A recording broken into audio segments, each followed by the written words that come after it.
Today we're starting our topic on transformations and symmetry, and today we're going to be focusing on the translations of some of the known graphs that we've studied in the past. So once we know the basic shape of a graph, it can be shifted or translated vertically or horizontally to produce other graphs. So if we want to move a graph to the right, h units, then we would find that we would get an x minus h in brackets. Now these will be for varying types of equations. If I want to move it to the left, then I would need to go x plus h, because remember it's always the opposite symbol. So if I want to move it into the negative numbers, I need a plus h there. To move a function up h units, that means we're focusing on the y values. We are used to seeing that as a number added on the end of our equation, so just like plus k or a plus something on the end. It can also be written in brackets with the y. Okay, and if it's in the brackets, again, it's going to be the opposite symbol. So an up is going to be a minus k, whereas a down would be a plus k, if it's in brackets. If it's on the end, it will be a negative k. Consider a quadratic in the completed square form, which we are used to seeing like this. Y is equal to a bracket x minus h squared plus k. This quadratic is a translation of the basic y is equal to ax squared parabola, where it has been moved h units right, because see the bracket with the x in there, we're moving that to the right, and k units up, because we have the k on the end of our equation there. It also means that the vertex of our parabola can be read off to be hk. Consider the circle. We know the basic form of a circle is x squared plus y squared is equal to r squared. And that's a circle that has the center on the origin, 0, 0, and has a radius of r. We want to be able to translate our circles. So if I put my x in brackets and there's x minus h, that means I'm going to be moving h units to the right, or the center of my circle, the x coordinate is going to go there, h. The y bracket moves, it means that I'm moving the circle up or down. And because it's y minus k, it means I'll be moving my circle up to a y value of k. The radius is still the number on the end, like we're used to. Let's have a look at a few examples, what we need to do. Sketch the graph of y equals 1 over x, y equals 1 over x plus 2, and y equals 1 over x minus 1, stating the asymptotes. So we're going to draw three little graphs. The y equals 1 over x is the basic type of hyperbola. Hopefully you can identify that from the equation. The basic hyperbola has two asymptotes, which are on the Cartesian plane. So I'm going to draw an orange pen to draw my asymptote. So one on the x-axis, one on the y-axis. We should always label them. The horizontal asymptote would have the equation y equals 0, because it's going through the y-axis.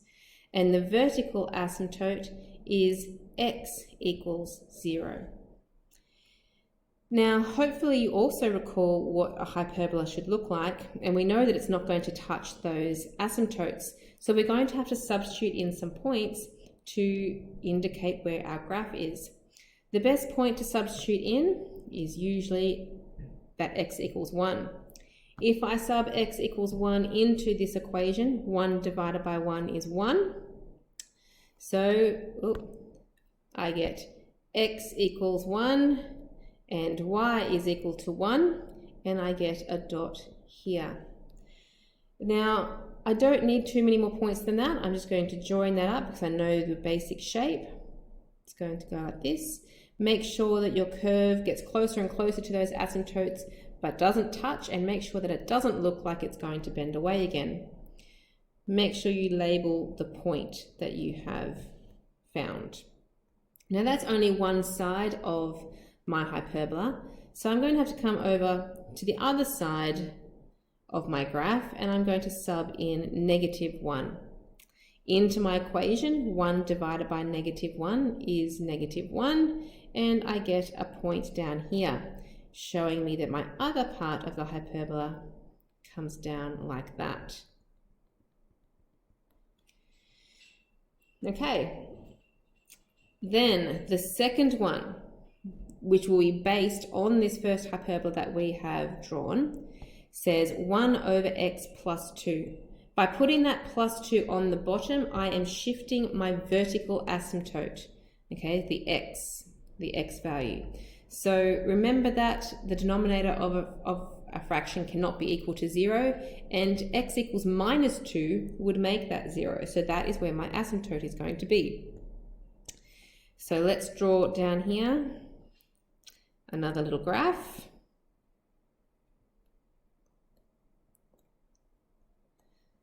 The vertical asymptote has come across to -2.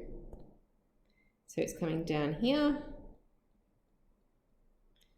But my horizontal asymptote, actually let's do that in orange, because I was doing my asymptotes in orange.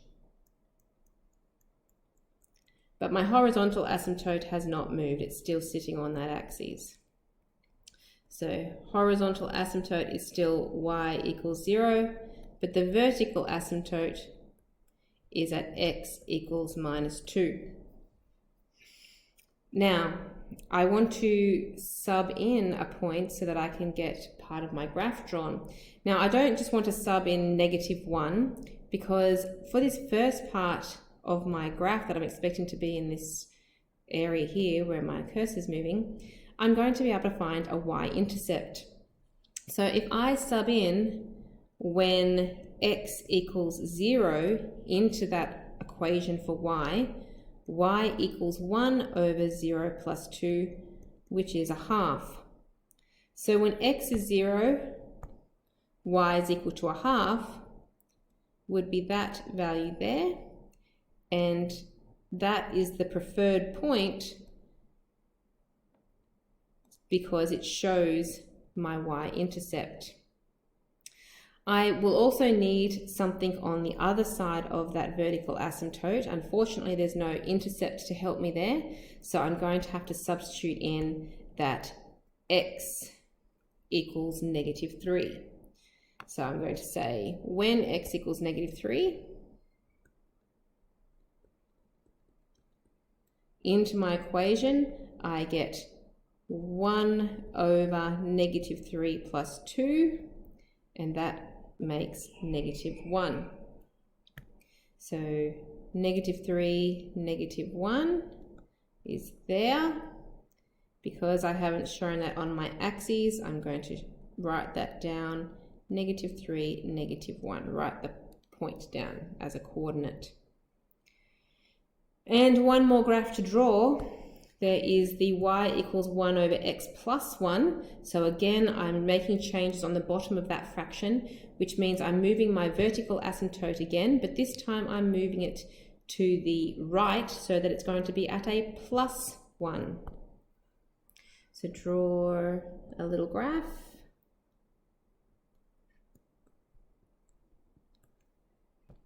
Draw an asymptote coming down through x equals 1. Label my asymptote, so the horizontal one hasn't changed. So horizontal asymptote is at y equals 0, vertical asymptote is at x equals 1. Because there is no intercept for me to find for the top right hand corner of this graph, I'm going to have to sub in a value. So my asymptote is at 1, so I'm going to sub in x equals 2. So when x equals 2, I get y equals 1 over 2 minus 1, which is equal to 1. So at 2, 1, there's my point, and my hyperbola is going to come down like that.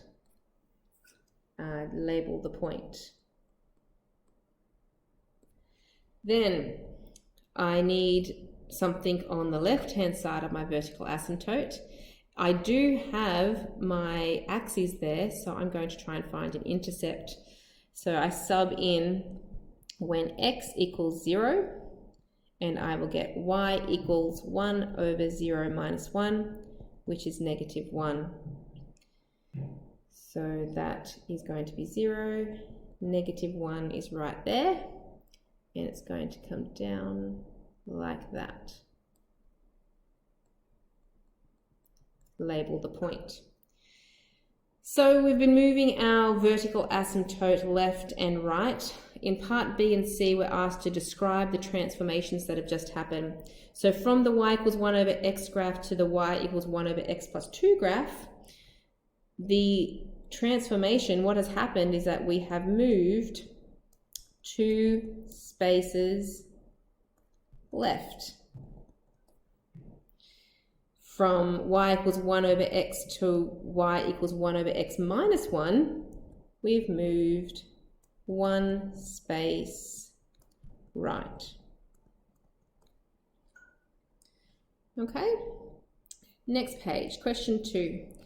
We want to sketch the graph of y equals 2 to the x, then y equals 2 to the x plus 1, and y plus 2 equals 2 to the x, stating the asymptotes.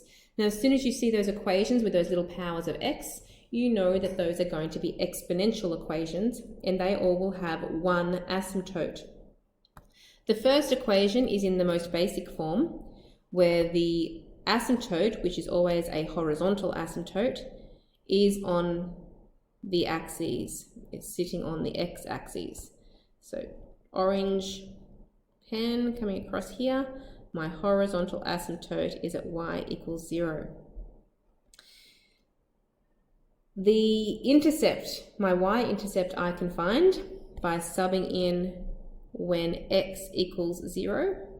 I get y equals 2 to the power of 0, which is 1. And all of your basic exponentials go through that point 1, unless I put some minus signs in there to change some things. So I need something else though to show the steepness of this exponential. So I'm going to sub in another point. I'm going to sub in x equals 1. So when x equals 1, y equals 2 to the power of 1, which is 2. So I get another point. I know my curve's going to be coming up through the 2 crosses, and there it is. Make sure that you label the points that we've used to show the steepness. All right, next graph, y equals 2x plus 1. All that we're doing is moving that graph up 1 place. It's the only difference. All the steepness, everything else is the same. So drawing my Cartesian plane, my horizontal asymptote moves up 1. So it's now horizontal asymptote at y equals 1. My intercept, which was at 1 before, it's going to move up and is now going to be at 2. And the point that I subbed in, it was 1, 1, it would now be 1 and 3. But you could always check that by substituting. So you could do a little when x equals 1, we get y equals 2 to the power of 1 plus 1, which does make 3. So there is our second point, and there is my exponential. And we have one more to do, y plus 2 equals 2 to the power of x. We are probably more familiar with seeing that kind of equation rewritten as y is equal to 2 to the power of x minus 2. We like our y to be by itself. And that means that the whole graph, the original graph, has been moved down 2 places. So that the horizontal asymptote is going to be at y equals minus 2.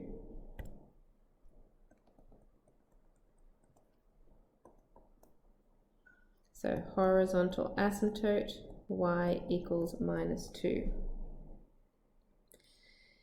The intercept, would also be moved down 2 places, which means it was at 1, it would go down to -1. And again, you would sub in x equals 1 to get another point for the steepness. So when x equals 1, y equals 2 to the power of 1 minus 2, which is 0. So right there. And there it is.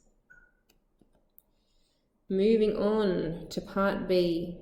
Describe the transformation that maps y equals 2 to the x to y equals 2 to the x plus 1. We have moved up 1. Describe the transformation that maps y equals 2 to the x to y plus 2 equals 2 to the x. That is moved down 2. It also says how else may this be written, and we already did that at the top of the page. We move that 2, the positive 2, across to the other side. Y equals 2 to the x minus 2 is how else we can write that.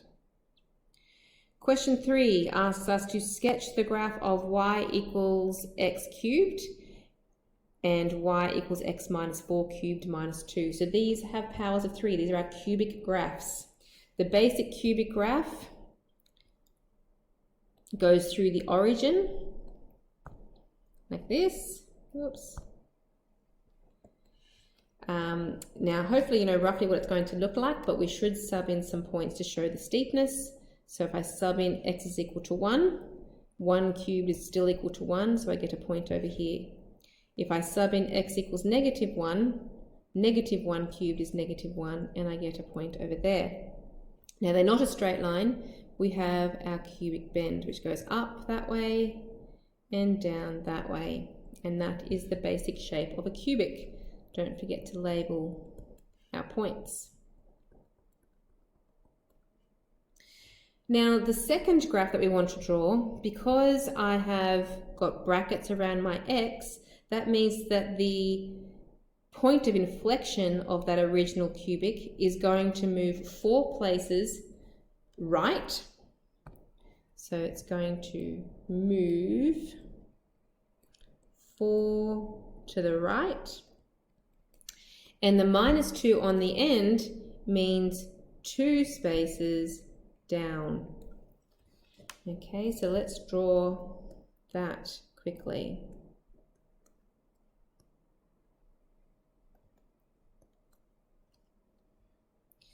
So 1, 2, 3, 4 spaces to the right and 2 spaces down puts my turning point, my point of inflection about there.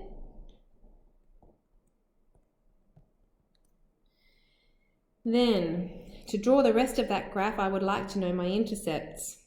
So I need to sub in when x equals 0 and when y equals 0. So a bit of space over here. When x equals 0, I get y equals 0 minus 4 cubed minus 2. That equals -66, so way down here. Then I want to sub in when y equals 0, and I'll get 0 equals x minus 4 cubed minus 2. I want the x by itself, so let's move the 2 to make it positive. When I cube root, I will get x minus 4 equals the cubed root of 2, and then I need to add the 4 to the other side. Now, in that exact form, it's not very easy to plot on the graph, but as a decimal, that equals 5.3 approximately.